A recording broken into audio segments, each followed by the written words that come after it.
మీ business ఏదైనా మీ ఊర్లో promotion చేయాలంటే అది సుమన్ టీవీతోనే సాధ్యం. ఇప్పుడే సంప్రదించండి.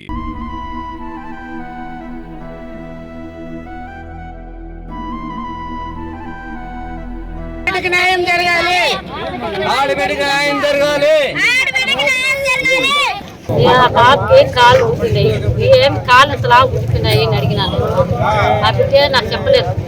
ఎలా కాలు వచ్చి ఇప్పుడే పడిపోయింది, గుడ్రాలు వచ్చి పడిపోయినాయి కాలు మీద, కాలు వాపు వచ్చిందమ్మా అని చెప్పి. నా పేరు మంజమ్మ, వాళ్ళ పెద్దమ్మ. ఇప్పుడు చనిపోయిండే పాప వాళ్ళ పెద్దమ్మ. నేను మా పాపకి జరిగిన అన్యాయానికి బిడ్డకి జరగకూడదు. మాకు అన్యాయం జరిగింది, మాకు న్యాయం జరగల. మా బిడ్డకి ఏం జరిగిందంటే ఇది జరిగింది కదా, దానికి మీరు న్యాయం చేస్తేనే మేము చేస్తాం. మంజు,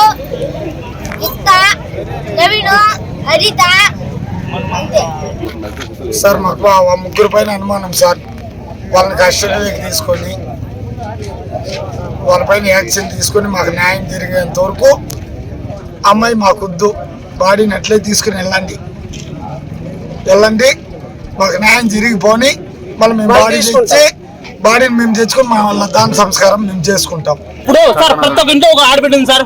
మేము వదిలిపోయి మేము డ్యూటీలు పోవాలా, మేము అందరికి ఇంటికి సీసీ కెమెరా పెట్టుకోపోయి కాదు. ఓకేనా, కరెక్టా? మాకు న్యాయం కావాలా, బాడీ తీసుకెళ్ళిపోండి, ఫ్రీజర్లో పెట్టుకోండి. మాకు న్యాయం జరిగిన బాడీ ఇవ్వండి, మేము పూడ్చుకుంటాం. ఎట్లా చనిపోయింది అమ్మాయి, కరెక్ట్, మాకు న్యాయం ఇవ్వండి. ఎత్తుకోండి, ఫ్రీజర్లో పెట్టుకోండి. ఆడబిడ్డకి న్యాయం జరగాలి. ఆడబిడ్డకి న్యాయం జరగాలి. DNA టెస్ట్ రిపోర్ట్ రావాలంటే 15 రోజులు మినిమం, ఇంకా ఎక్కువ పట్టవచ్చు. పైగా ఇప్పుడు రేపు 1-4 అనుమానించారు. రేపు వాళ్ళు చూస్తే అడిగి చేసుకోలేదు, వాళ్ళకి DNA మ్యాచ్ కాలేదంటే ఇంకా కొంతమంది అనుమానం అంటే మళ్ళీ ఇంకో 15 రోజులు ఇంకో నిలబడతారు. అంతవరకు పెట్టిన దానికి పాసిబుల్ అది పెట్టాము. బాబు రావడానికి 15 రోజులు పట్టింది, మినిమం 15 రోజులు. ఎందుకంటే జరిగింది ఈవెన్ తండ్రి రేప్ చేస్తే వాడి జైలు శిక్ష పడి కడప సెంట్రల్ జైల్లో ఉన్నాడు.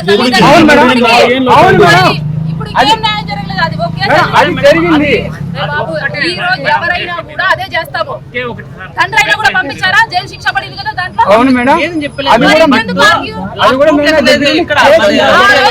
DNA టెస్ట్ రావాలి, టైం పడుతుంది. ఆ రోజు తండ్రిని జైలు పంపాలన్నా కూడా టైం పడుతుంది. ఆడబిడ్డకి న్యాయం చేయాలి.